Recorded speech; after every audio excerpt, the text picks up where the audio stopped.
Welcome back to Half the Battle. I'm your host, as always, Daniel Levy, your guest co-host, Liam Heslin. Today, we're going to be talking about our boldest predictions for the UFC in 2023. It's kind of become an annual tradition for us, Liam. I know last year we went out there. I think only about maybe half or less than half of my predictions came true, but we're going to try it once again. I got some very bold ones. I got the kind of predictions now where the people that have been following me for a long time are going to be like, holy shit, I did not expect you to pick that. And then there's going to be some where it's like, yeah, I saw that coming. So it's going to be all over the place. And I cannot wait to get down to business, Liam.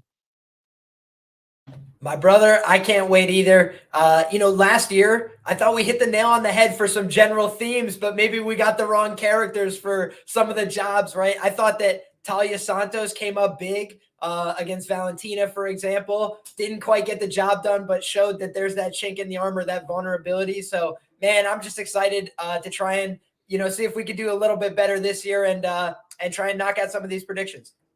Well, without further ado, let's get right down to business. And I'm glad that you mentioned Bullet Valentina, because my first prediction for 2023 is the great Valentina Shevchenko is finally going to get dethroned. And, man, she's had an incredible run. I mean, let's pull up exactly what my girl Valentina, what kind of damage she's been doing to her weight class and for how long, you know what I mean? Because she started off, she was trying to attempt to get the 35-pound belt, but you know how it is with Amanda Nunes in the wings. But ever since that point, I mean, she goes out there against Joanna Jędrzejczyk in 2018, my man, wins that belt. And ever since then, I mean, how many defenses was we talking now? 1, 2, 3, 4, 5, 6, 7. 7 title defenses, my man. I mean, that's the definition of a long reigning champion. But we've seen some holes that I think certain people, the right person, is going to expose, whether it was that one round where Jennifer Maia laid on top of her the entire round. Jennifer Maia wasn't good enough to capitalize, but I think Erin Blanchfield might be good enough to capitalize. And Taila Santos almost did it. I think that in 2023, someone will do it. I want to say it's Erin Blanchfield that dethrones her, but at the same time, it could be someone else. So the prediction is Valentina Shevchenko, the great, get dethroned in 2023. My man, how could I push back against you? As you know, this was my prediction last year, and I thought we had it. I really did. I thought going to the cars, we had got it done. But I knew that in the back of my head, the swelling on the eye, the headbutt, the clash of heads, whatever you want to call it, I thought that was the only thing that could cost me, and it did end up costing me there. The champion keeps her belt. But, I mean, I just have to agree totally. I thought that, she looked vulnerable this year. She fought a little bit less, maybe a little bit less activity. And I think a lot of people were discounting Taila Santos' chances. I think people don't know that she's a blue belt in Brazilian Jiu-Jitsu who just happens to be extremely strong and physical. And I saw her dominating the other girls in the division that had outranked her a little bit in belt because she's very physical. She's got that domineering size. But I think that Erin Blanchfield showed this year she's got the technique. Renzo Gracie Jiu-Jitsu, stand up. I thought she was doing great things. And, I thought that Molly McCann had some experience. It was a big fight feel. I thought at least she'd give her, some competition, and she got absolutely blown out of the water with a shocking rapidity there. So I think Erin Blanchfield announced herself as one of the lead contenders, but I think, everybody now wants to get their hands on Valentina. There's a long time where they don't want to fight the champ when they look their best, but when the run starts to come towards an end, then the people start chirping, then everybody wants their shot at the title. And I think for good reason. I think she's, maybe ready to take that plunge. So did you actually have this prediction too? Like, is this one of your bold predictions? No, this is my prediction from last year. I won't use it again, especially if you've got it. So my number one bold prediction for the year, Shavkat Rakhmonov ends the year as welterweight's number one contender. And I think that what we're seeing is Khamzat Chimaev has made a lot of talk about moving up to 185. I think that could clear the path for him. And frankly, I think that this fight against Jeff Neal is a great starting point. The guy's got tremendous grappling upside in a lot of his fights. You've seen that worked out big time against Neil Magny. I bet on him huge there. And I think that on the feet, this guy's extremely dangerous. He's got the spinning techniques. He's got dangerous punching mechanics. Has he been rocked before? Yes. Did he respond to that adversity in the way that you'd like to see, a young contender do? Yes. So I think that I've liked everything I've seen from him so far. I think he's been dominant so far in his run in the UFC. And I think that the other guy that I was worried about is probably going to vacate the premises. So I like Shavkat Rakhmonov to clear out the contendership queue on his way to that number one contendership spot. I don't think they want him to get that title shot necessarily until he learns how to speak more English. But I do think he's an intimidating guy. He's easy to market for his finishing capabilities. So I like Shavkat Rakhmonov to end the year as number one welterweight contender.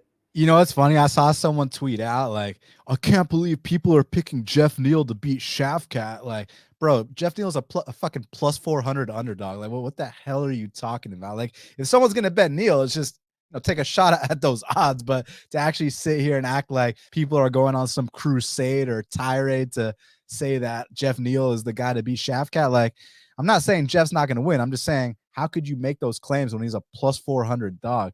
Like, dude was talking like it was a fucking pick'em or something. So people aren't talking with their money necessarily in that one. I'll tell you that much. My next one was going to be a really big one for me. That's going to make people be like, oh, goddamn. But since you brought up the welterweight division, I'm going to skip a little bit and get to my welterweight prediction. And I'm going to give you the exact same prediction I gave you last year. So last year I said the winner of Belal Muhammad versus Khamzat Chimaev is going to be the one to dethrone the great Usman. Leon got to do it before them, but Khamzat and Belal are still out here winning, and they're still pretty goddamn close to a title shot. I'm going to go back to the well, and I think that if these two fight each other, the winner of that is going to fight for a title.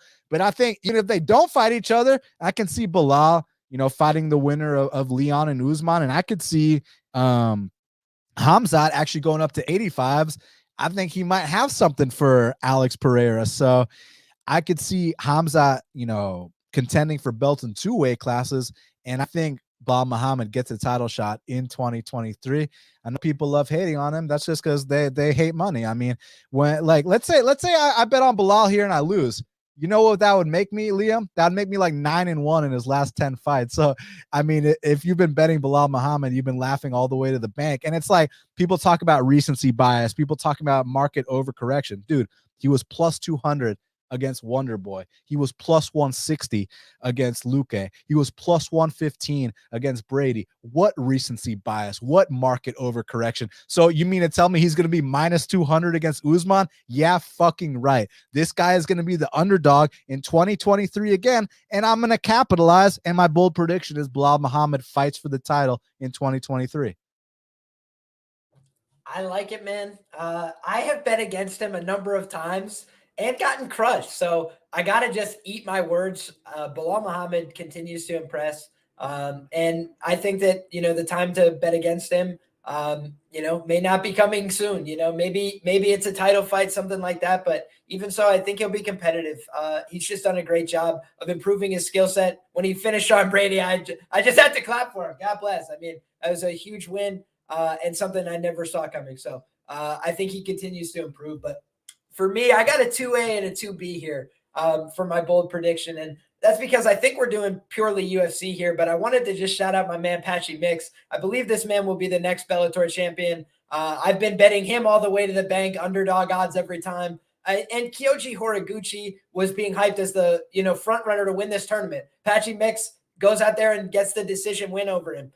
Then, people again make him an underdog in this most recent fight. He goes out there and chokes that guy silly. So I just think Patchy Mix continues to be slept on, future bantamweight champion in the Bellator organization. But as for the UFC's bantamweight organization, my bold prediction is that Aljamain Sterling retires from competition this year. And I don't know if you made this prediction last year. I know we discussed that, he kind of had talked about it at earlier points in his career that he didn't want to fight forever. He wanted to retire young. And if Cejudo and Aljo is going to happen, that's a big money fight. Ideally, that's the kind of fight that you try and store up some, capital and move on to whatever you're going to do next. He's a charismatic guy. He does a lot of things outside of fighting, real estate, podcasting, all this stuff. And he talked about wanting to retire young. He's a champion. He's done everything he ever wanted. And now he's got wins that put him in that kind of, pantheon of the bantamweight division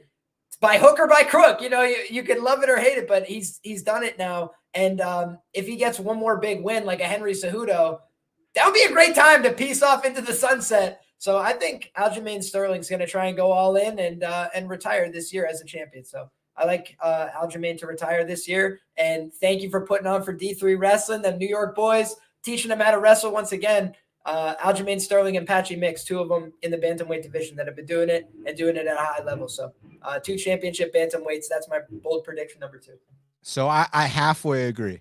I agree with you that Aljo will not be the UFC bantamweight champion this time next year, but I think he might want to test the waters at featherweight. I think that he's one of the biggest guys at bantamweight. I know that cut's getting absolutely ridiculous, and he truly believes in his style. He thinks he can go out there and choke out a guy like Volkanovski, which you're not going to choke out a guy with no neck like that. Ask Ortega. But I'm just saying, I mean, listen, you can't, when a guy's as confident as that, who am I to tell him any differently, right? So I'd love to see him go up to 45 and just see if he can do what he's been doing to these guys.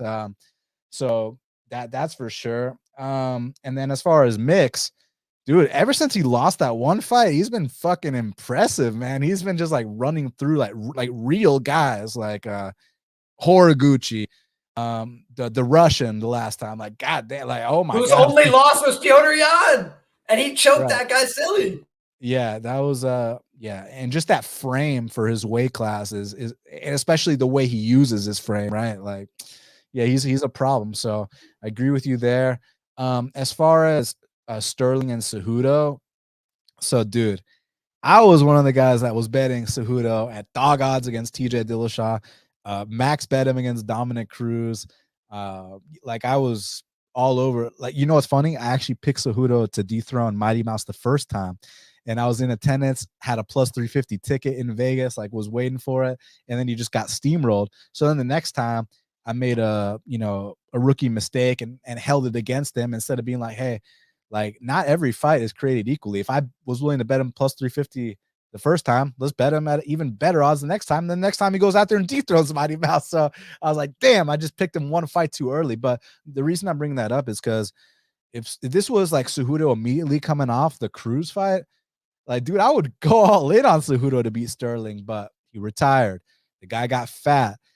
It seems like this is kind of like, I know he's a competitor. I know he's got that competitive spirit 100%, and he probably has that itch and that urge to fight all the time. But Aljo's actually been out here doing it. So that's where, are we going to get that fight ready Neuroforce 1 train Henry Cejudo, where he's just firing on all cylinders, just looks like a completely different athlete. Like, some of the, like, dudes in his run, he just looked untouchable. Like, I know that first round against Moraes went the way it went, but for him to like, find that second win and not, lose his composure and just put it on Moraes he broke Moraes to the point where Moraes never looked the same ever again. Like, that's what Cejudo's capable of. So if you can give me any semblance of that version of Cejudo, I think he can dethrone Aljo, but I have a feeling we're going to get, my boy's not going to be in the best shape, and it's going to be kind of a money grab. So it really sucks to sit here and pick Sterling to beat Cejudo. But right now I would. But if this was 2 years ago, I'd go big on Cejudo. Yeah, and it's so interesting because I actually don't know what to make of that fight. In a lot of ways, Aljo is the best wrestler that's active at 135, and he's used that to great advantage. He's done a great job of using his two skills together. He has good wrestling. He can take you down. He can spam takedown attempts if he needs to. And then if he takes your back, you're stuck or you're dead. That's it. Like, you have two options. You're stuck for the rest of the round or you're getting choked out. And I think that's the problem is Henry Cejudo, he is probably the most versed wrestler in the UFC, like just period when he's active. So it becomes hard to bet against that. With another wrestling and grappling archetype. But then you think of TJ Dillashaw, he's never been taken down and then he goes out there and he's easily taken down by Aljo. It's like, there are levels to this. There are guys who are closer to their athletic prime.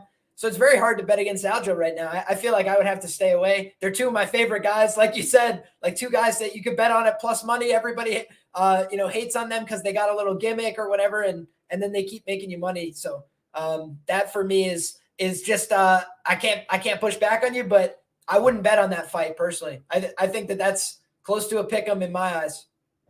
My boy Ghost Gardener said, Dan rocking the Queens of the Stone Age sweater. You know what I'm saying? Hey, got to represent one of the best rock bands of all time. You know, the reindeer getting kind of festive and on the sweater too. Man, I love Queens of the Stone Age. I appreciate y'all. All right, let's get down to my next one. So what's funny is Jimmy the Drunk commented. Where's his comment real quick? Okay, he said Jon Jones is not fighting again.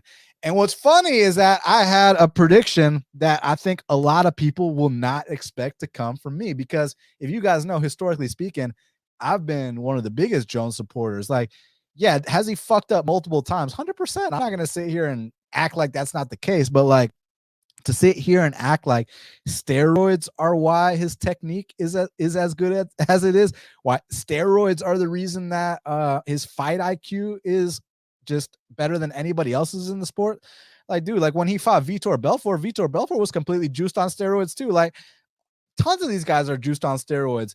What Jon Jones does in this sport, or what he's accomplished, it goes beyond steroids. Like, this is a gifted individual. Not saying the steroids hurt him or anything, and maybe hurt his reputation. Not saying they hurt him inside the octagon, but just saying, like, the steroids don't give you decision-making ability. And this guy, his fight IQ is just on a level that I cannot comprehend. And you got to think about this in perspective. The guy's never lost a fight. Don't give me no Matt Hamill bullshit. Don't even try me on that crap. So this dude makes his pro debut in 2008. And from 2008 to 2020, he's never lost a fucking fight. I mean, even after he popped, he won all his fights. Now, granted, they started getting closer and closer and closer. It wasn't as dominant as before, but he still never lost a fight. My bold prediction, and it hurts to say this, I really hope Johnny is not watching this, because I've been one of Johnny's defenders. Look, I don't defend the bullshit he's done, but I defend, not, diminishing what he's accomplished inside the octagon, and not diminishing his techniques, because his techniques are beautiful, and steroids don't teach you techniques. Okay. So let's just get that out the way. But Liam, I'm going to shed a tear. My bold prediction is the great Jon Jones finally takes his first L in the sport. And I'm not talking about no Matt Hamill L where you smash the guy and then they call him the winner. I'm not talking about no bullshit like that. I'm talking about, especially if he fights Francis Ngannou, I think it might be the first time. I always talk about it. No one is exempt from that first L. Does not matter who you are, unless your name is Khabib or Jon Jones. But my disclaimer was always, if they stick around long enough, they will take their first L's. If Jon Jones comes back in 2023, assuming he's not fighting, who's a tune-up fight? Stefan Struve's retired, but you know what I'm saying? As long as he's not fighting no Stefan Struve, like, you put him in there with Francis Ngannou, and I think that we finally see the great Jon Jones lose. Hurts me to say it, but my bold prediction is that in 2023, the great Jon Jones takes his first L. Interesting. I know you didn't expect it. You didn't expect it. I didn't expect it. I don't know what to make of the Jon Jones saga right now. I do have a weird feeling that Jon Jones is going to come back and fight Stipe Miocic. The reason I feel that way is because they both don't really make sense to fight for the title right now. They both kind of need to get their feet back, wet before they get into a real fight like that, in my humble opinion.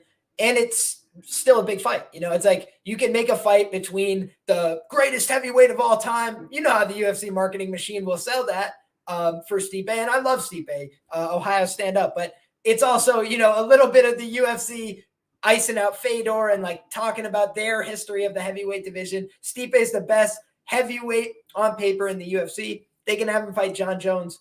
That's a big fight. I think that if they do that, what you would probably see is somebody like a Sergey Pavlovich or a Cyril Gane find their way into that title opportunity. Now, I think my bold prediction that would fit next best is Cyril Gane completes his story arc and defeats Francis Ngannou for the title in the rematch. And now, I mentioned in my breakdown for the Francis Ngannou and Cyril Gane fight that I felt like it had a lot of parallels to the Stipe and Francis fight, where everybody's talking about the fresh young guy coming in who doesn't have all the title experience, who hasn't fought all the toughest guys, who isn't training in the United States, getting the best wrestling partners at Extreme Couture, which, by the way, is where Aljo and those other guys are training. It's like Extreme Couture's got a lot of guys that know how to wrestle, right?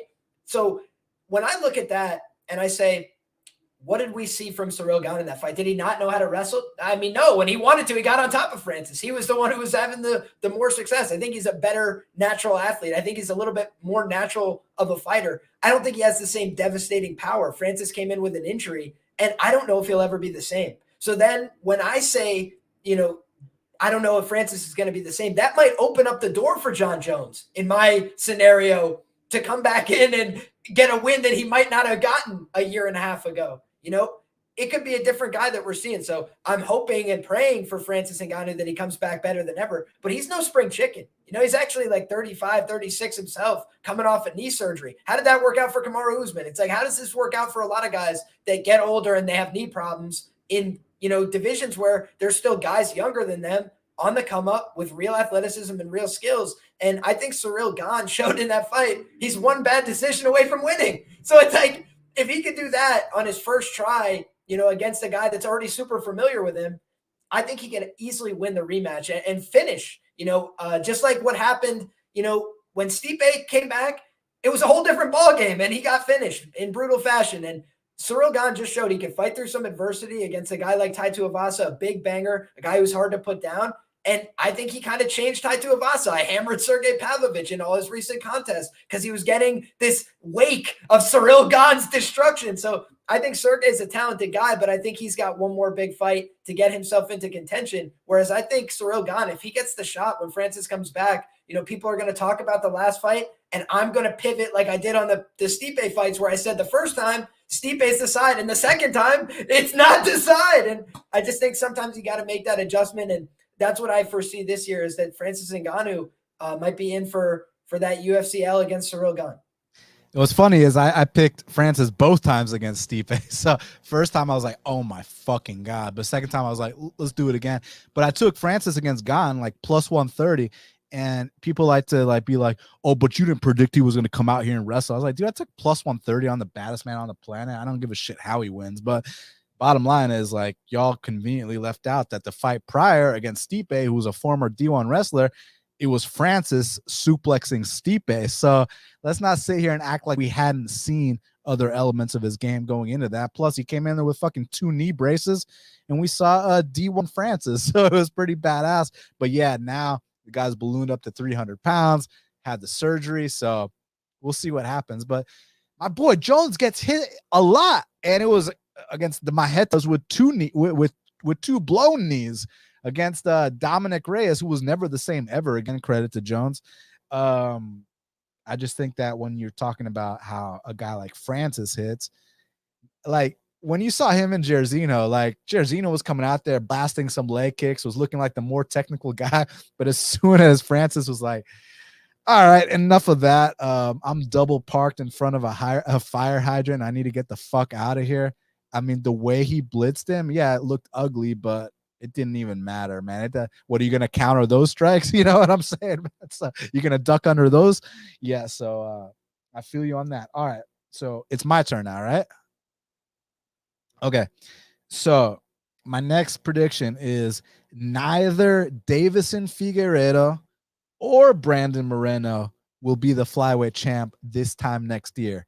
And it's not because I think that these guys are on the decline or any bullshit. It's Davison is in a case where dude, he cuts way too much weight. And it's getting to the point where like now he's getting a little bit up there. He's got to be close to 30 now, right? If not older than that. How old's my boy Davison? I want to say 33 off the top of my head. Let me check. Okay. Yeah. Tell me how old my boy Davison is. 35. Holy shit. My Google search. Born 1987. Holy shit. Our man's been in the streets. Damn, he's older than me. Like, so I thought that, my boy is about to turn 30. The weight cuts are getting. He's 35. The weight cuts. Okay, now I can really confirm.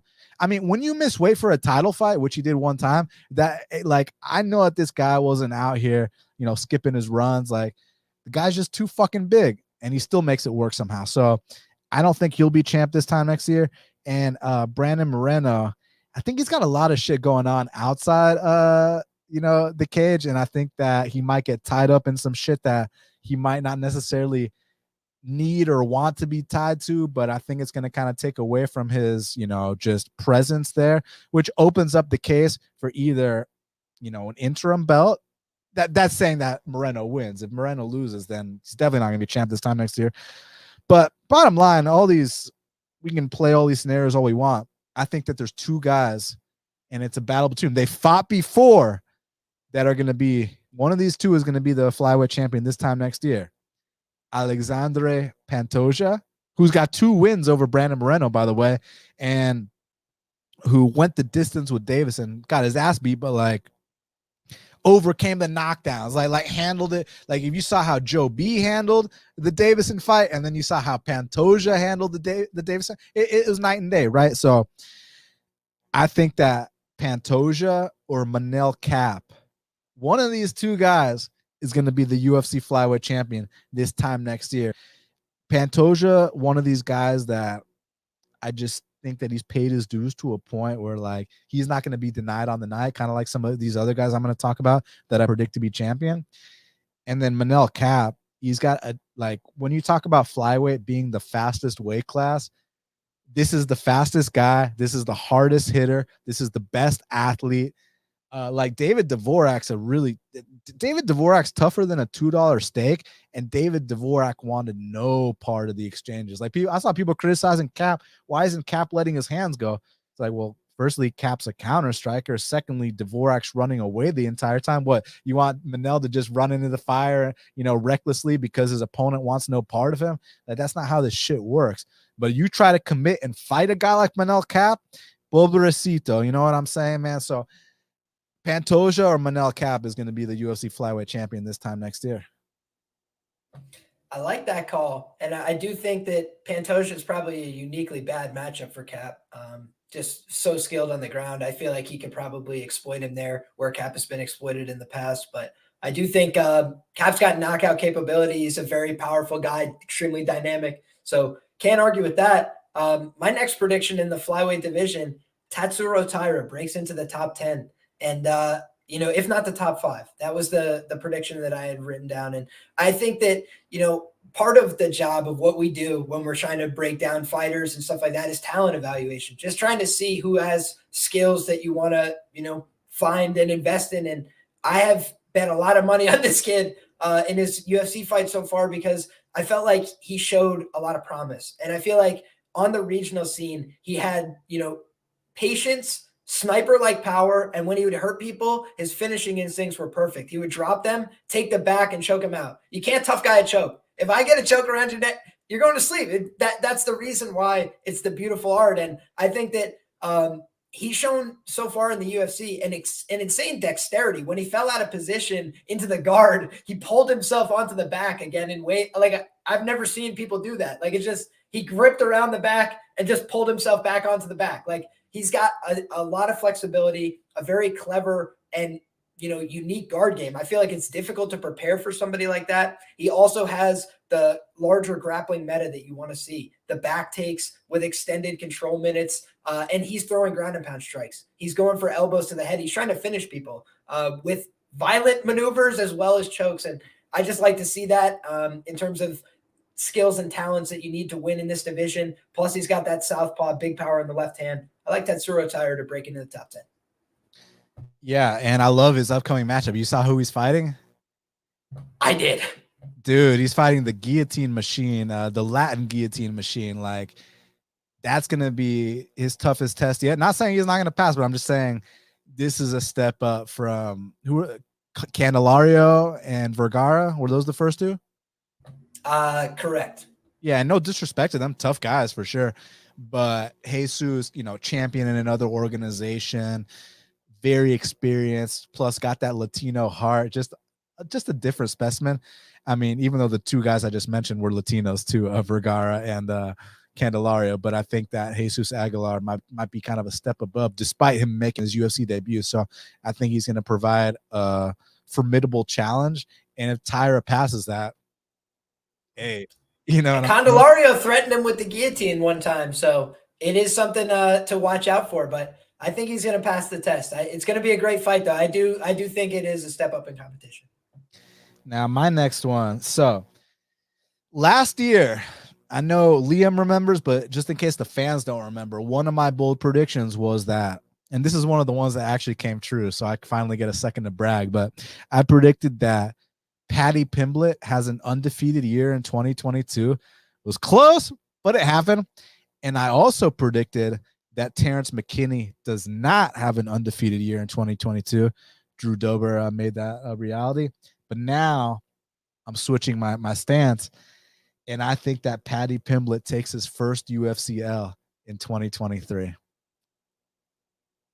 I love that one because I thought he took his first UFCL a couple weeks ago. And I did tell people not to bet money on Jared Gordon. I thought he was going to get hosed there. And, you know, when you look at a matchup and how it's put together, why is Jared Gordon fighting Paddy Pimblett? Is it because he moves pay-per-views? Is it because he does units? No, it's because he is a formidable guy. He's got a very credible record in the UFC. But when you peel back the layers, you go, oh, he kind of bounced around from 45 to 55, and he's never finished anybody. And that's the thing about Jared Gordon. He's a tough guy, and he'll beat you on the cards. But he doesn't finish people. He doesn't hurt them that bad. And they don't want to put Paddy in there with guys that can finish him because he could get audited on the skills there. I thought that was a pretty wild decision. But either way, I think if they put him in there with an increasing brand of competition with tougher and tougher guys, I do think eventually he's going to get found out. So my bold prediction, Paddy Pimblett versus Conor McGregor could be a thing at 155 or 170 pounds. When you have two guys that are stars and you don't know what to do with them, I think that could be the kind of pairing that the UFC puts together and cash them both out in a sense. Like whoever wins, they get to be shined up for another big fight. Whoever loses maybe takes a little bit of a fall from grace. Maybe they don't have the same stardom moving forward because people like winners. But I'll tell you the truth, man.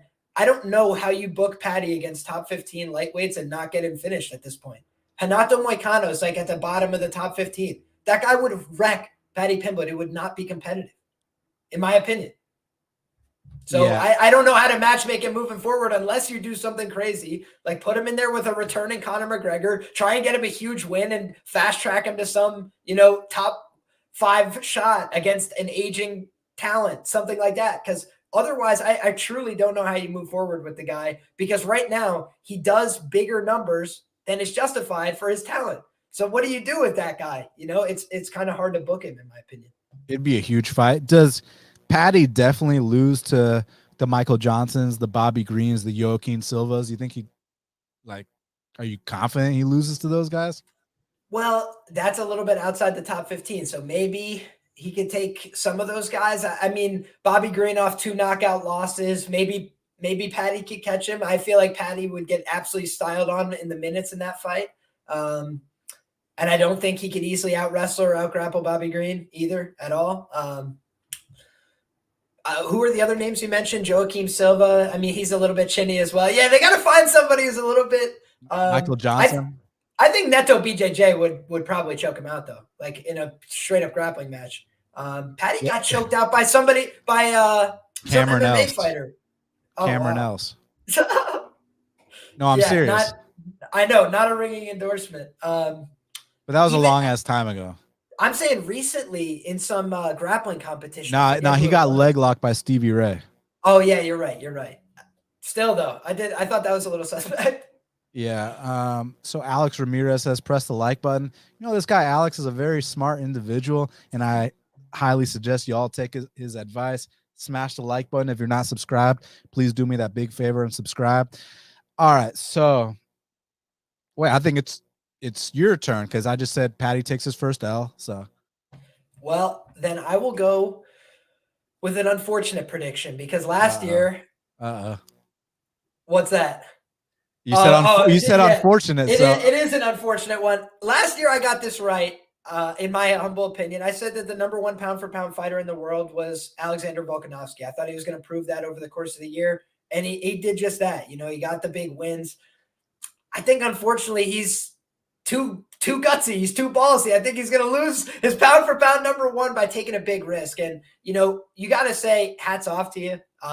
You're a gangster for doing this. I just think he's setting himself up to fail. he's the best guy at 145. That's a big accomplishment. That's really hard to do. And he has set himself apart in terms of skill. It looks like those skills would translate at any division. But the one hiccup is he's not fighting somebody that's the same size. He's fighting somebody who could easily move up and compete at 170 at some point in his career, and Islam Makhachev, who cuts a lot of weight, who's a big fellow. And Islam has dominant grappling. And what's the one thing that makes size matter the most? Dominant grappling. Because if I'm on top of you and I weigh 5 or 10 pounds more, that sucks. And it's going to make you more tired than it's going to make me. And that's, I think, what people are missing a little bit about this matchup. I think that Islam is going to be able to get takedowns, unfortunately. And that means I think he's going to win the fight. And so I think Alexander Volkanovski is, one of the most out and out tough competitors you'll ever see.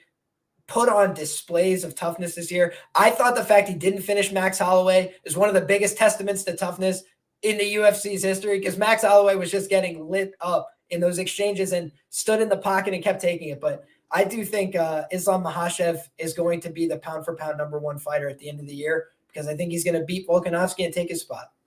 I actually had that written down as one of my predictions, but then I was like, let me just do something else. But like, that was actually, I do predict that happens too. Here's my thing, man. Like, so yeah, I'm picking Islam to win, just pure pick, but like, you got to take this into consideration. When I bet Islam against Charles, it was like -160 something, which I said was the discount of the century, because every other fight you got to pay goddamn -500 to -1200 if you want to invest in Islam. So the fact that I got like -160 something against Charles, that was like one of the best bets of all time and one of the discounts of the century. The thing here is we're back to the old ways. Now it's like +300 Volkanovski, which I trust Volkanovski more than I trust Charles. Volkanovski has never quit in a fight before. Volkanovski is, he's just a ball of muscle. It's hard to hold down a guy like that. And I'm still picking Islam. Don't get me wrong. It's just, we're not talking -160 Islam anymore like we were against Charles, where it was like almost laughable.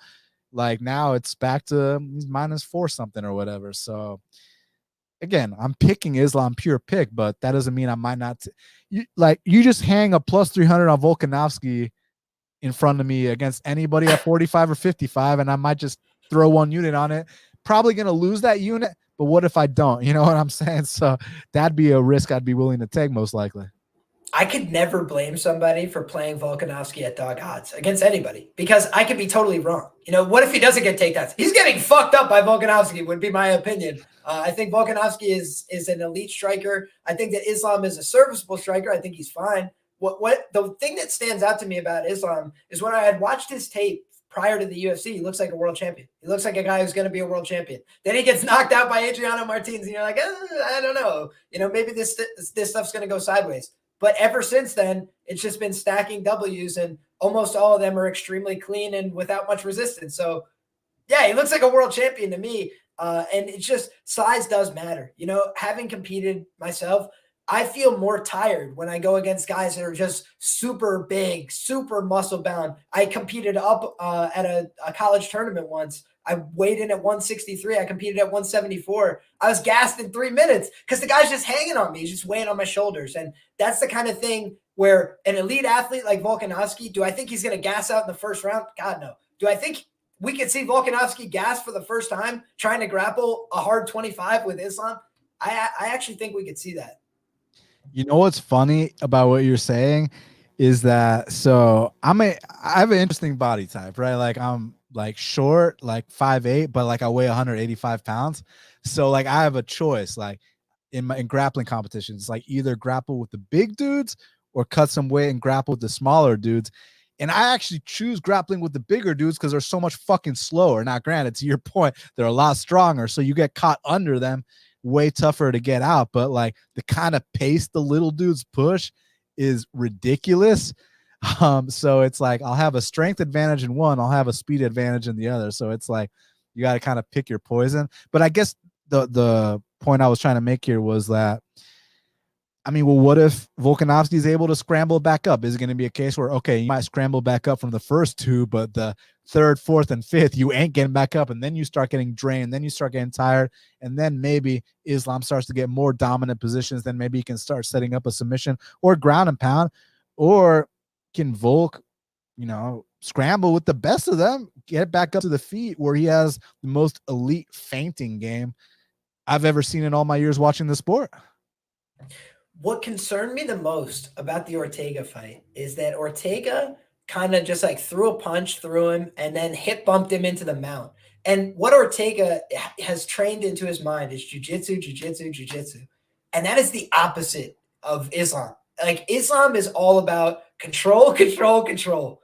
And I think that if he gets to a similar position, it's going to be post, get like a turtle and just pin wrists and be boring and not do anything interesting, trying to finish. He knows that Volkanovski is the toughest guy he's ever fought. So it's not going to be, I wrap up this guy and I choke him out instantly. I don't think he's going to do that. I think he's going to be slow cooker, try and get him frustrated. And he already has on record, Volkanovski says, I will not get frustrated. And he has come back and said, maybe you won't the first time, or maybe you won't for 20 seconds, but we'll see how you feel after you've been there for a while. That's what I think he's going to try and do. I think he's just going to try to stall out time, slow cook him, get him frustrated, because I think that's the only way he can finish him. I do think Volk is an elite in terms of his will to win.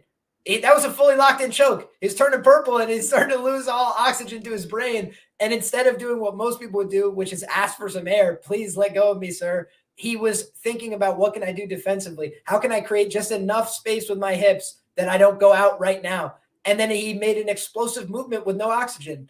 That's just things that you're not supposed to be able to do.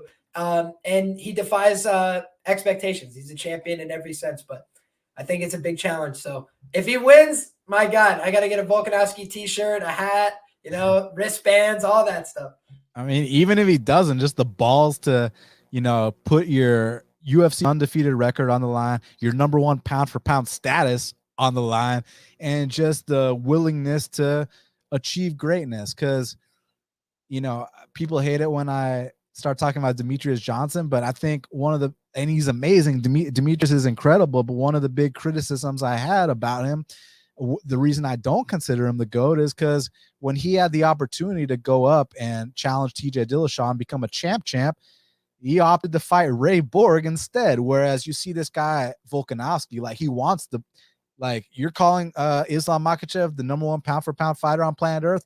That's the guy I want to fight. Like, I want to attempt greatness. So that's why I just view him in a completely different light. And I just hold Volkanovski in such high regard, but of course Islam too. So I think that's one of the best fights of the year. And evidence shows, it's going to produce the number one pound for pound fighter on the goddamn roster, Liam. Absolutely. Stakes can't really get much higher than that. Who's going to be the best fighter in the world? We'll find out on that day. Yes, sir. So let's move on to the next one. Everybody smash the like button for me. Hit the subscribe. So I've been waiting a long time for this. I predict that Yan Xiaonan dethrones Weili Zhang in a China versus China all violence main event. And listen, I've bet on Yan Xiaonan every single, not just, a couple select, every UFC fight. I've bet Yan Xiaonan. Incredibly confident in her abilities. I believe in her all the way. And I think that she's the one that's going to dethrone Weili Zhang. So I got Yan Xiaonan to become the new UFC strawweight champion in 2023. And this China versus China main event is going to be a big one. And hopefully they do it in China if they really want to take it all the way. I'm actually with you, man. I have the same thing. I bet her in her last fight. She moved to the United States in terms of her training camps. She's been working with the Team Alpha Male guys, trying to get her wrestling down pat. I thought that was really the only area of her game that needed tremendous improvement. Prior to the Carlos Esparza fight, she had the lowest time being held down in the history of the division. And then she got absolutely smashed from the crucifix, and everybody wrote her death warrant in the division, and now she's no good. She's the same age as Zhang Weili. They both have a similar story, both have a similar background. I would really like to see that fight. I think that she could beat her. But either way, I think Zhang Weili has already peaked. And I think that she showed her best product to date against Carlos Esparza.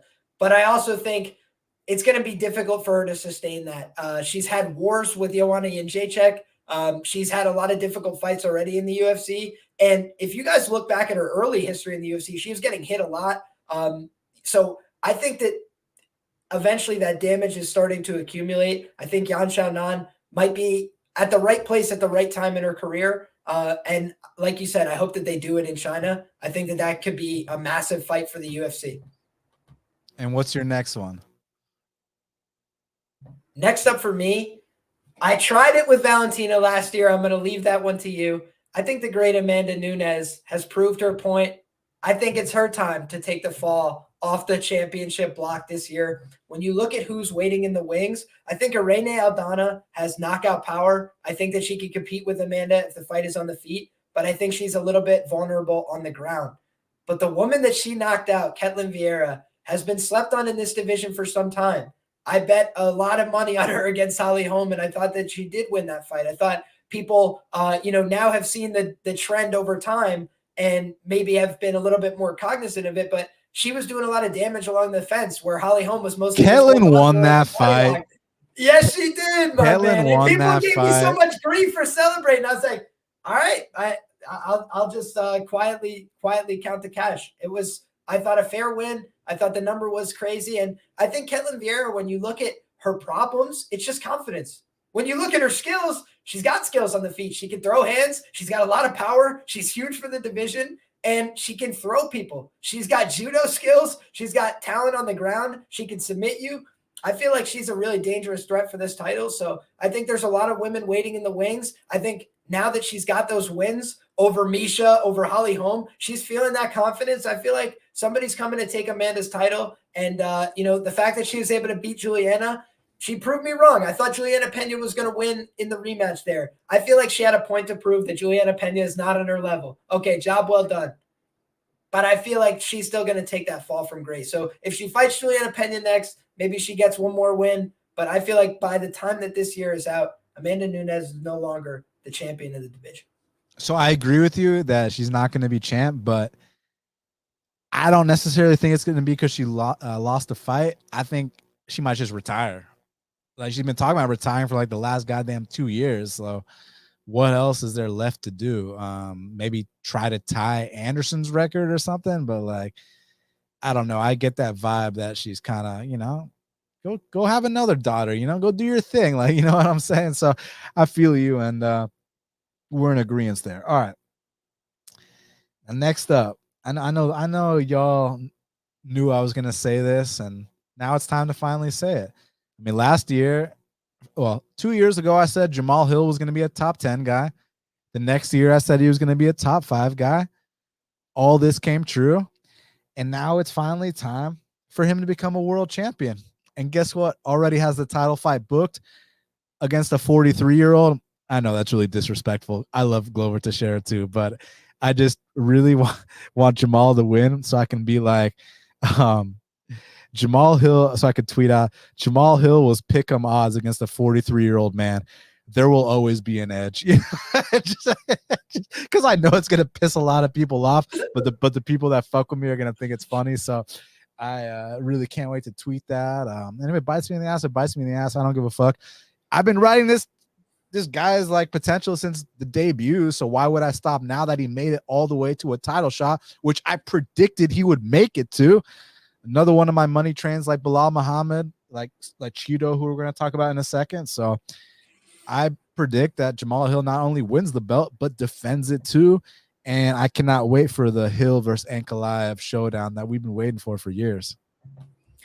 I love it, man. I think that Jamahal Hill could definitely be the guy to beat Ankalaev. I think that would be a hell of a fight. I think that's probably his toughest challenge in the division. Yuri, we'll have to see what he looks like coming back off a shoulder injury, man, because that's a huge surgery to undertake when you're a dynamic puncher, when you're a guy that, relies on your stand-up abilities. But Yuri Prochazka could still be throwing flying knees and spinning back kicks and all sorts of crazy stuff. So don't want to count him out of the picture. But, man, Jamahal Hill, I tend to agree with you. I thought that, Yuri Prochazka at minus 185 was the gift of the year against Glover Teixeira in the rematch. I was like, that was the best Glover could have possibly imagined that fight going, I felt like. He went out there, he got to every position he wanted, he couldn't finish him.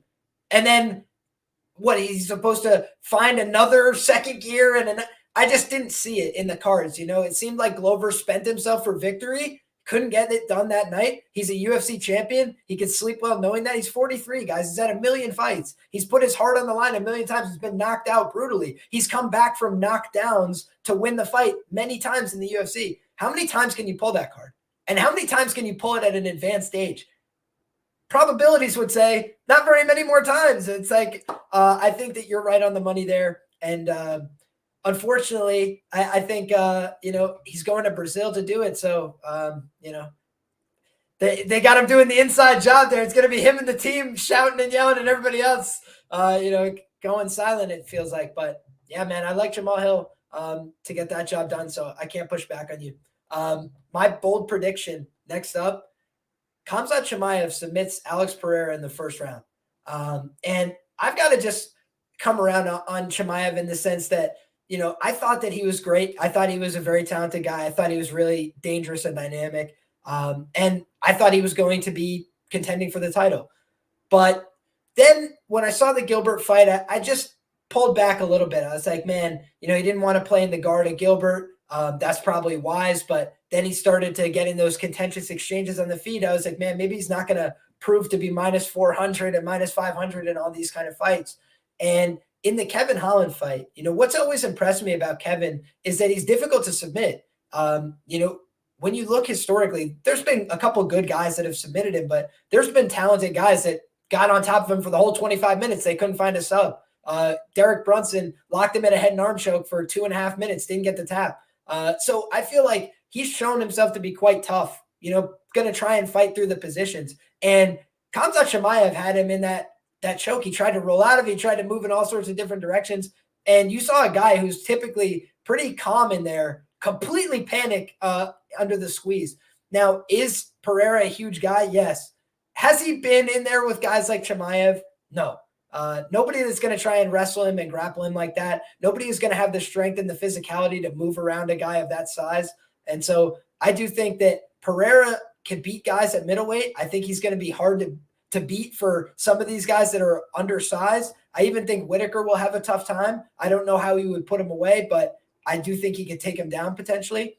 I think that the guy who could do the job is Khamzat Chimaev. I think there's a reason why his whole team wants him to move up to 185 right now, right here. And it's because there's a guy who was doing kickboxing a year and a half ago who's the champion. And you should try and take advantage of that. And I think that Khamzat Chimaev is probably the best purple belt in the UFC by a considerable margin. And he could submit him pretty easily in the first 2 rounds. So I like Khamzat Chimaev to become the champion at 185 pounds and to do it emphatically.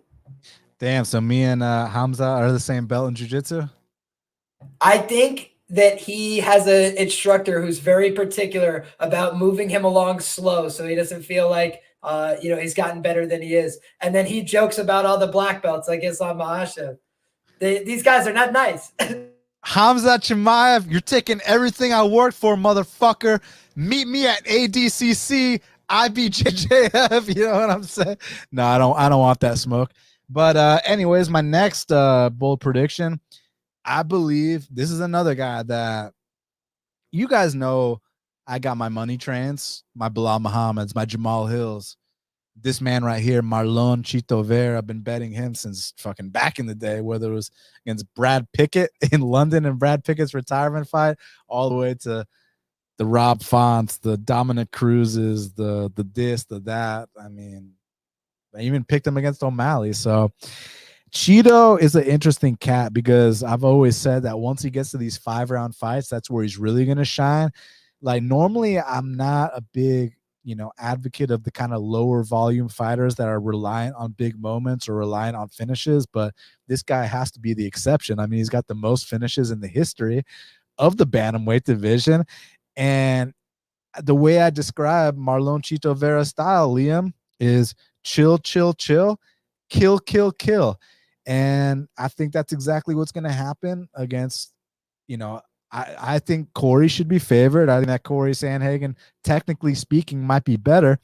But I think, Luke Rockhold was better than Bisping. I think that, Jan Blachowicz, I don't know what happened there against Glover, but I'm just saying, like, sometimes these guys just won't be denied on the night. And Chito Vera truly strikes me as that guy that just paid his dues to the point where when it's his time to win his belt, he's not going to be denied. I mean, I hear about this guy like a week after his fights, he's running like 14 miles. This guy has no off season. He's always eating clean. He lives and breathes this. And just when you're not as athletic as these other guys and you're not as, I doubt he's got, the same kind of vertical jump as the champ Aljo or anything like that. But I think there's a certain grit and toughness that just can't be taught. And not to mention the guy's truly paid his dues. And I think that when it's Chito's time to fight for that belt, I think the stars are going to align like they did for Bisping. I think the stars are going to align like they did for Glover Teixeira. And I don't think that Chito Vera is going to be denied. So I think Chito Vera is going to be the UFC bantamweight champion in 2023.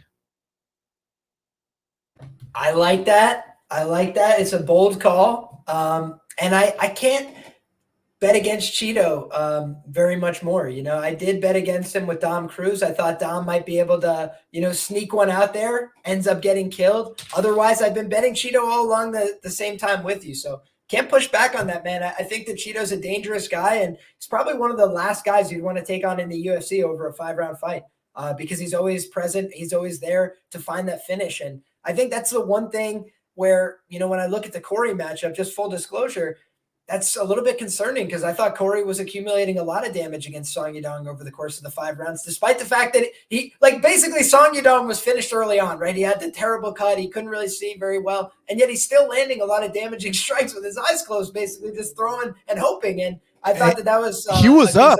He was up on the scorecards. Yeah.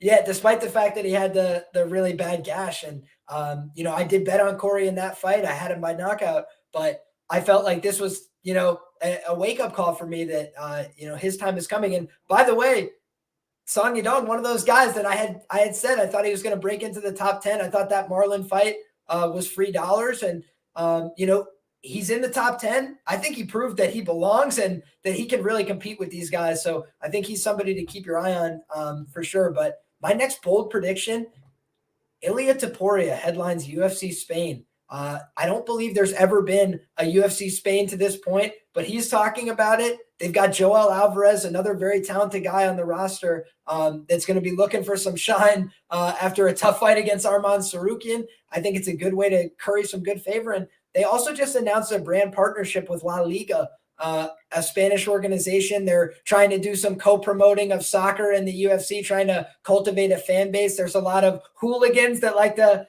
get down and diddy bop outside the event. So I think there's some natural crossover and some unnatural crossover, but I think UFC Spain is coming. I think it's coming because of Ilia Topuria. That performance against Bryce Mitchell was terrifying, frankly. I thought that Bryce Mitchell was going to, at least make it to a 3rd round there and make it a fight.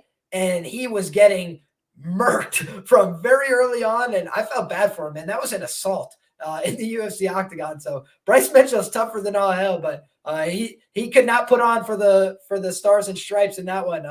I think they're going to Spain as a result. And I think the UFC's got to get out of the apex a little bit. So wouldn't be surprised if they start booking a little bit more international shows like they had been before the pandemic. And why not start with UFC Spain, headlined by the Matador? Yeah, I mean, his performance against Bryce was just, it was like, oh my God. It's like, oh, so he's not just a future top 10 or top 5 guy. He's a future title challenger. Okay, noted. Main event, Ilia Topuria. Co-main event, Joel Alvarez. Featured bout, Juan Espino. And then take it from there. And I think they can make some great matchups. So I'm with you on that. So knowing the UFC, it's an Espino main event. Sorry. Right. That's what they always do. They put the heavyweights at the top, no matter how bad they're or how low ranked. So one thing I always like to talk about is how the old guard is going to be ushered out by the new guard. I talk about it every single year. So I'm just going to bring up the guys who I think are going to be ushered out the rankings. And this will be my next bold prediction. So I think that these guys will not be ranked this time next year. And if they are, it's got to be like 15, 14, but I'm not talking about going from 25 to 20 to 14. I'm talking about going from 1 to 5 to 7 to 14, right? They're on their way out, not the way up. So I think Dominic Cruz, that's where we're kind of reaching our wits end there. Pedro Munoz, Edson Barboza, Rafael Dos Anjos, Dan Hooker, Michael Chiesa, Darren Till, Dominic Reyes will all be ushered out the rankings of their respective divisions by the new guard. Wow, it's not even a bold prediction, but I'll say this: Darren Till will never win another UFC fight based on what I've seen. That is the worst takedown defense I've ever seen from a former ranked fighter. What a disgrace that was. God bless him though. But yeah, how could I push back on that? I mean, we see it every year. There's turnover. There's guys that just age out of this. This is a young man's sport by and large, and that's why we celebrate the guys like Glover Teixeira that upset the apple cart. But remember, he beat 39-year-old Jan Blachowicz, who could very well be out of the sport this time next year. Bold prediction or not, I think that the two guys that fought for the light heavyweight title last year could both be retired from the sport by this time next year. That's Glover Teixeira. That's Jan Blachowicz. What are they sticking around for? They're great guys. They're very talented. They're dynamic.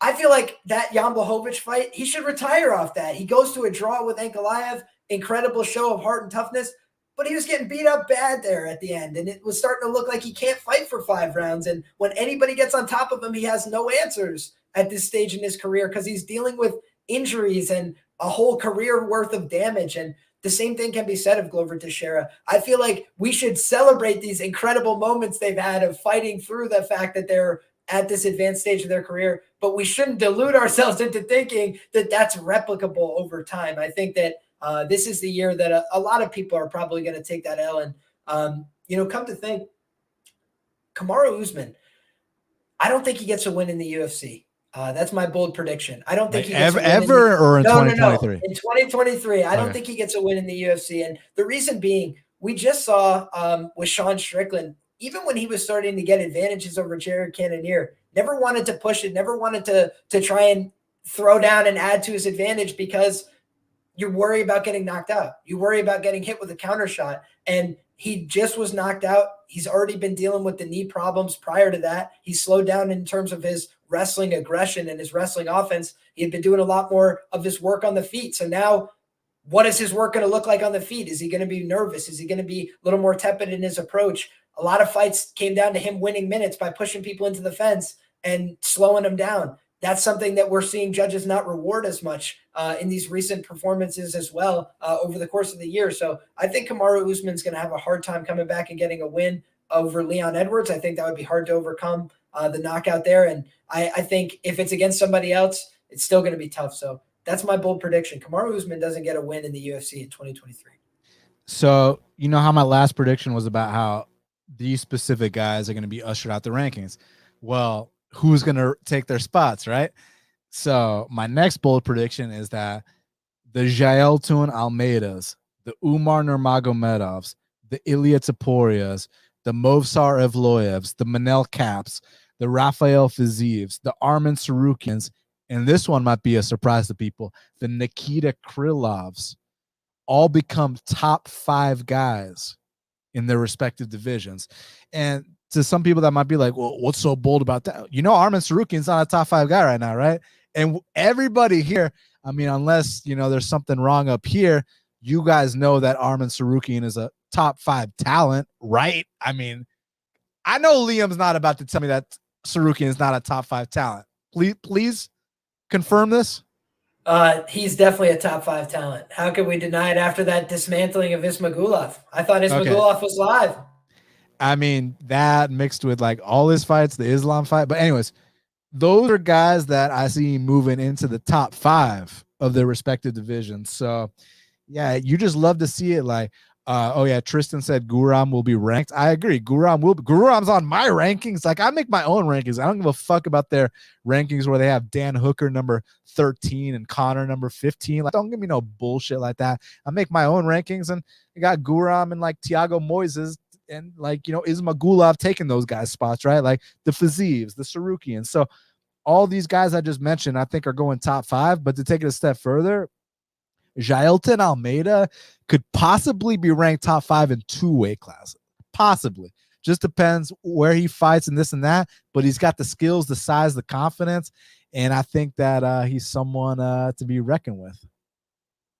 I don't see why not. In terms of competing at light heavyweight and heavyweight, the biggest deficit in those weight classes is grappling skill. Most people don't have it. That's why Paul Craig has made a living. It's like, how to grapple, you can beat a lot of guys, and I think that for Jailton Almeida, he has 2 things. He knows how to grapple, and he can physically dominate you. So he can force you to grapple, and then he can grapple you better than you can grapple back. So I think that for a lot of guys that aren't as athletic, maybe that don't have necessarily the same polished physique or the same, gi jiu-jitsu experience and this kind of thing, Jailton Almeida is going to run through a lot of those guys. And I think, maybe there's a few interesting matchups at heavyweight. Aspinall's got a grappling background, a couple of these guys, but you give me a Brazilian versus an English guy in a grappling match, most of the time I'm going to take the Brazilian just on experience alone. So yeah, I think it's a great prediction, and I can't push back on it at all. I don't even have another formal prediction, but Roman Dolidze ascending into the top 5 with Andre Muniz. That's what I see in the future. 2 guys that have tremendous grappling talent and upside, and maybe haven't gotten all the love and respect that they necessarily deserve. I think Dolidze, a lot of people have been telling me Dolidze is not good for a long time, and I just keep looking at it and saying, are you sure? And I know he doesn't throw that many strikes. So that's the stats thing that everybody brings up, is like his volume's very low. But if he can finish you on the ground and wrap you up and break your arm and twist your ankle off. Leo, you're a former wrestler. You're a high-level blue belt. You're about to get your purple belt. You understand what you're watching. So to them, oh, he got a calf slicer. That's a meme finish. Whereas like guys like us who grapple every day are like, holy shit, you do. Who the fuck goes out there and calf slices Jack Hermanson? Like Jack Hermanson is known for being the guy that when he gets on top of you, he's got some of the most vicious ground and pound. And on this one little transition, the way that Roman not only took his back, Liam, but took his back and turned it into a calf slicer and then pounded him out. Yeah, y'all can do your meme finish bullshit, but we'll actually respect the technique and the uniqueness of the grappling prowess that Dolidze has, the confidence he's working with. Already took his first L, which is huge in my book, because I'm more sketched out when someone's undefeated versus when they've already learned from that setback, felt the pain, know that they're not invincible, and know that they got to come back and make changes. That's what this guy has done. And as a result, he's fighting in the top 5 showdown with Marvin Vettori. So I could not agree more. I love it, man. I think middleweight is a weight class due for turnover in that top 10. I think those are 2 of the prime candidates to do it. Duplessis, another one, but middleweight's an exciting division coming forward. All right, so we already did 10, right? We already did 10, but I had one bonus I wanted to get out. Before I do that, my boy 802K Mighty said, please post your ranks. I want to check them out here. I'm sure they're more on point than the current rankings. I'll post them on my Twitter. It's at Best Fight Picks. One of these next few days, I'll just go ahead and post that. So can you hear me okay? It's showing like our shit like flashing. You can hear me good, right? I can hear you. Absolutely. Okay, cool. Yeah. Do you see what's going on here in the bottom? For some reason, it was like going back and forth. But as long as you can hear me, that we're good. But I will show you all my rankings on my Twitter, which is at Best Fight Picks. One of these coming days, I'll post them and compare it to the actual rankings, so y'all can see what I'm on. Like just usher. Like why the fuck are these guys who, like Conor McGregor was ranked like at lightweight for like the last how many years? He hasn't won a fight at lightweight since 2016. 2016, Liam. You know what year's about to happen? It's about to be 2023. So I'm just saying, man. And you remember when like Cowboy and Pettis held up top 10 spots for goddamn who knows how long? And now, Dan Hooker, and it's not disrespect. I like Hooker. It's just like, why is he ranked, but like Guram and Moises aren't, like guys who are actually on the way up? So yeah, I digress. Anyways, my bonus prediction. Conor McGregor never wins a UFC fight ever again.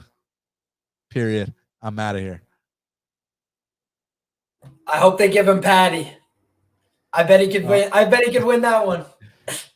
You know, it'd be hilarious if, Conor shows up with that surgically repaired leg, coming off a bender where he's been doing obscene amounts of cocaine, drinking his brains out, goes out there, just looks like a sloppy, diminished version of himself.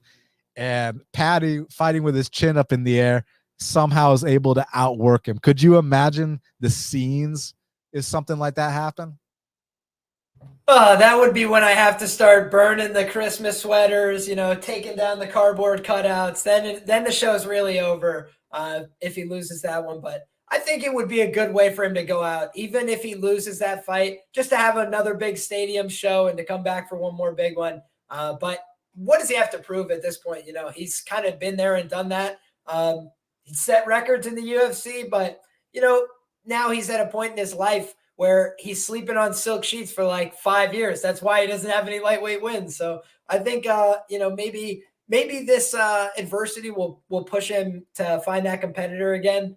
But it's hard to find that competitor again when you got $10 million in the fucking bank or whatever he's got. So 10 million. I think, times that by 10, you know what I'm saying? I said 10 billion. Oh, billion, my bad. I misheard, right? And someone else brought a good point. They said Conor beats Tony. Yeah, Tony, another one of those guys. Like, he didn't get removed from the rankings until very, very recent. Like, this is the point I'm trying to make. Like, these guys will earn their spot 5 years ago, no questions asked. But because Tony Ferguson salsa danced against RDA back when I had my bar mitzvah, now he's still, in the rankings. Like, so it's like one of those things, man, where it's like, come on, son. Like, you mean Rafael Fiziev wouldn't absolutely spinning wheel kick Tony Ferguson's head into the fifth row? And it'd be like when you and I go to the baseball games, I go to the Braves, you go to Yankees, right? Not Mets, right? Please say Yankees. I go to both. I go to whoever the sports book is. He goes to the Yankees game. So that's where we both bring our gloves, to the game, because we want to catch a foul ball. We want to catch a home run. I want to catch Rafael Fiziev spin kicking Tony Ferguson's head into the fifth row, and I'll catch that with my baseball glove. Like, that's the point I'm trying to make. You have to usher out the old guard, and it just gets done too slow for me. But we'll keep talking about it. So that's it. Before we get out of here, I wanted to shout out a few MMA bettors that I think are really respectable, because there's been a lot of shit going on with certain things, and there's still some really good guys out here, but not just good guys in appearance, good guys in practice, and good people overall. So I wanted to give a shout out to a couple of gamblers that I think are going to have some big years in 2023. And guys, if I didn't mention you, please don't take offense to it, because there's so many people here in this space that, that's why I don't do my favorite Friday lists anymore. I used to do it all the time, where follow these accounts, because I'd list a bunch of accounts I like and then forget about 10 others, and I'll be like, yo, what the fuck? I'll be like, oh my God, how did I forget to list this guy? So to the gamblers that I haven't listed here, it's not because I have something against you. It's simply because I just forgot. These are just the first couple guys that popped in my head. So I want to say Andrew Gambis.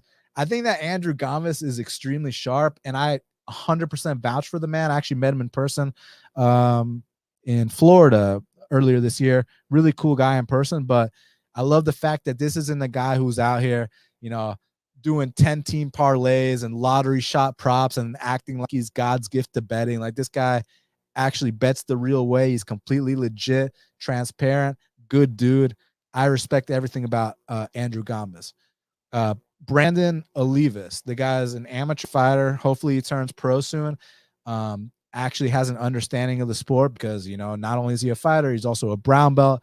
He's surrounds himself with the right people, has a very good attitude about it, and he's got a funny sense of humor. I like the kid. So Olivas. MMA Kelton. This is a dude who started off his fucking record minus 100 units and literally won, stayed the process. He could have fucking came out here, deleted his account, came back as a brand new man, but he didn't take that easy road. Like, the guy sacked up and worked all the way back. And this year he's going to finally be profitable. So I respect that. Clint, listen, I know Clint had a bad year this year, but you got to understand, I had my worst year last year and I bounced back with my absolute best year this year. And even though I wish Clint would third party track his bets, at least like the guy's transparent, the guy's honest, the guy, you know, he doesn't delete his account, come back as a new name. Like he has the balls to post his losses and shit. And he's just a good dude. And he's not claiming to be God's gift to betting. He's not claiming that you even need to tail him. He's just posting what he plays, and shit didn't go his way this year, but I love his attitude and I believe in him. And I think he can have a bounce back. So I'm rooting for him. Will Martin, MMA. I mean, I've known this dude a long time, met him in person, just like I met Kelton and Gombis in person. I think Will Martin's quietly been putting up a great run. Excuse me. Wiz Betts. I think that he's one of the newcomers on the scene. He's got a very positive attitude. I had him on the show a couple times because I enjoy listening to him speak about fights. And I think that he's someone just to keep your eye out for in the next year. And then Liam's been doing his thing. You know, I know my boy Liam gets carried away when he gets those big wins sometimes, but that's okay. You're a passionate guy. So, and I know you got a lot of shit about, you know, maybe risking a lot, this and that. Okay, you know, people have their preference, and maybe I don't play like that, but I still respect you, and you're still out here putting up numbers, and you truly care about the sport. You compete, you take it seriously, your passion's there. So definitely got to give a huge shout out to my boy Liam for sure.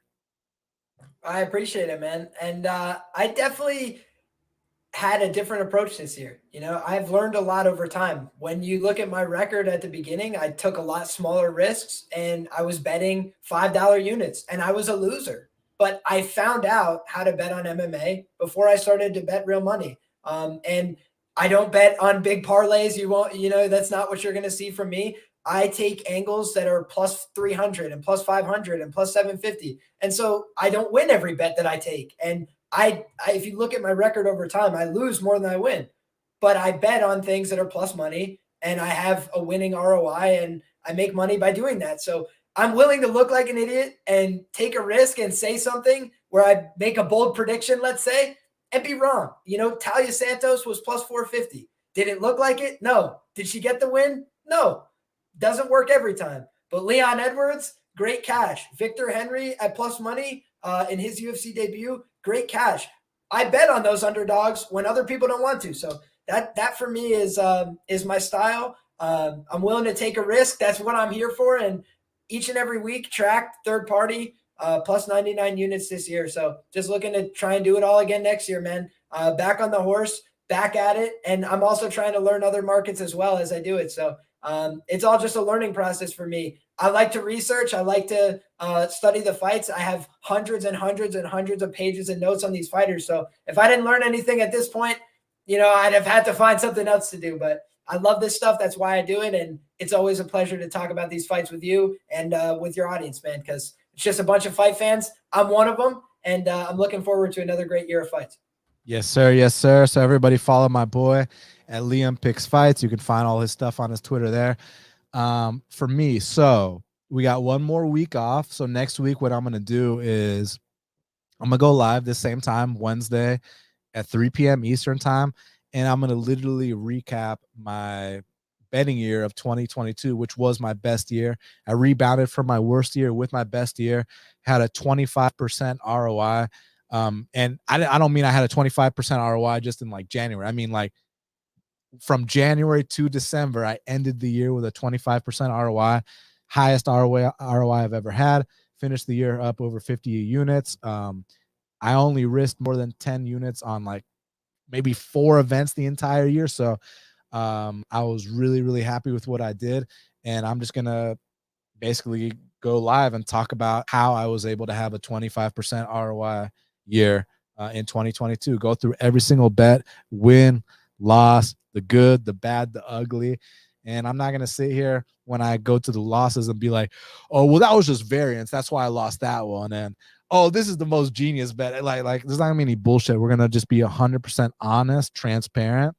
We're not going to beat around the bush. We're not going to bullshit the fans. We're just going to try to use this as an experience to learn and to get to next year and take it to an even just a new level, which I still plan on accomplishing. I still haven't met my 100-unit profit with 30% ROI. Those are my goals. So I got to get there, and I plan on getting there. But first, next Wednesday, we'll talk about this betting year. And then after that, it's time to break down the next fight card. So it's all happening soon. You got a fan question here. Tristan wants to know, will you go live soon? He's live right now, my man. Yeah, I've been trying to fix my Wi-Fi, Tristan. I've been having some Wi-Fi issues that I just got new connections, new equipment. And if the problems persist, I'm going to get a whole new internet company. So I'm working on fixing those problems. But yeah, I'll be live in the next 10 days. I'll commit to that. Definitely in the next 10 days, probably in the next week. But just don't want to go live if I have another. Oh, look, right when he said that, that's when it shit out. That's actually the most ironic shit I've ever seen in my internet life. problem, because I cursed it. I spoke about it, and then it spited me. Hey, you were doing good the whole fucking show, so it's all good. Hey, real quick before we get out of here, if the fans have any fan questions, any last minute questions, ask us anything. Literally anything, and we'll be down to answer. But you have like a 30-second to a minute window to get those questions in before we get out of here. I'm just scrolling up in the chat, seeing if you guys asked me anything yet. But last call for questions, and if not, we're gonna get out of here. So let's just see if they have anything for us, Liam. Before it's that thoughts on Trae Young, if you have them, says Kaya. You know, my thoughts on Trae Young is the best basketball player of all time. Better than LeBron, better than Michael Jordan, better than Kobe. Look, I know I'm exaggerating, but I think that the guy's an unbelievable talent, and I have a funny story about him. So when he first got signed to the Hawks, I had no fucking idea who Trae Young was, right? So I go to the Hawks game. I got hooked up with floor seats, right? So I'm sitting on the floor with like my girlfriend at the time, and we're just taking in this game. And you know how these Hawks or just these NBA players are all like 7 feet tall, right? So there's this dude who is, 6 feet, 6'1", which like, for normal standards is a tall dude, but like for basketball standards is like a midget, right? The dude was short. And like this little 6'1" dude is fucking working everybody. And it like looks like a virtuoso, looks like an artist out there. I was like, God damn, like who the fuck is this guy? So I look it up. It was like, oh, that's Trae Young. Cool. Like maybe he'll be our new star. Turns out he does become our new star. So the fact that I got to watch him up close before I knew who he was, and I just got to accept the talent and just appreciate the artistry, like it was beautiful, man. Like Trae Young is a special, special dude. Marcus said, which fighters do you think stock dropped the most for 2022? Shit, I'd have to go back and think about that. Sorry, I don't have an answer off the top of my head. Do you have one off the top of your head? Dominic Reyes, dude. Stock fell off the board. Could it go any lower? Yeah, it'd be tough to imagine. Darren Till, stocks in the toilet. But could that go any lower though? You know what I'm saying? No, it's getting flushed. Conor McGregor. I mean, Tristan asked. I'll give you a better answer later, Marcus. I just got to think about it. How about this? James Krause. his stock didn't increase this year. I'll tell you that right now. Jeff Molina. Also not up. Derek Minner. Way down. Fraud of the night. So Tristan said early lean in Andre Muniz versus Brendan Allen. That's a tough fight. I need to see some odds. I don't know. Tough fight. I don't have an early lean because Brendan's a black belt too. Now he's not a black belt like Muniz, obviously, but he's competent enough to where maybe, I know he gets taken down a lot, but maybe if he can get back up to the feet, he's no slouch standing. I think Brendan Allen got his back taken by Kevin Holland in the first round, and that makes me think that Muniz is going to submit him easily. But I also, I have underrated Brendan Allen historically. Just another guy that I've wanted to fade more than has been deserving. So I'll reserve judgment. But yeah, I mentioned that I think Andre Muniz can break into the top 5. You do the math on that one.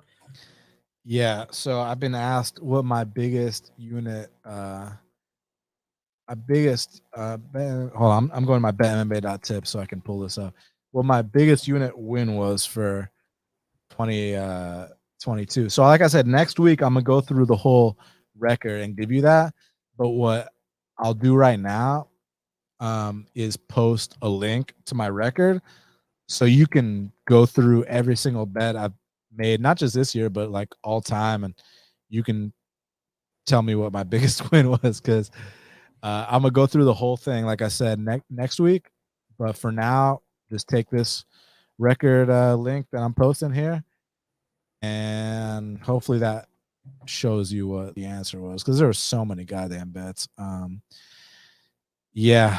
All right. Marcus said, "What I see Jeff Neal's path to victory over Shavkat. I mean, use that fucking. He's got the fastest hands in the division. He's got insane footwork. He's got a, circle, flank when the time is right.